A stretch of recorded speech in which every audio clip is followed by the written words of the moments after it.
Pilipinas ang isa sa largest trading partner ng bansang Hong Kong. Ibig sabihin ay malaki na itutulong ng parehong bansa sa ekonomiya ng isa't isa. Dahil dito ay patuloy ang pakikipag-ugnayan ng Pilipinas sa Hong Kong and vice versa sa iba't ibang aspeto na makakatulong sa paglago ng ekonomiya ng parehong bansa. Panoorin po natin ito. Ang Pilipinas ang largest source of tourists ng Hong Kong. Marami sa ating mga Pilipino ang nabibighani sa ganda ng mga atraksyon nila.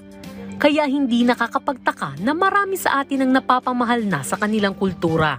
Patuloy din ang pakikipag-ugnayan natin sa Hong Kong sa pagpapalawak ng ating fintech at logistics sectors. Naganap ang isang business seminar na dinaluhan ng ilang local government members, academe, media at mga negosyante na kung saan tinalakay ang kahalagahan ng pagkakaroon ng digitized logistics sa pagpapalakas ng ekonomiya ng bansa. Ang layuning ito ay suportado ng Department of Trade and Industry.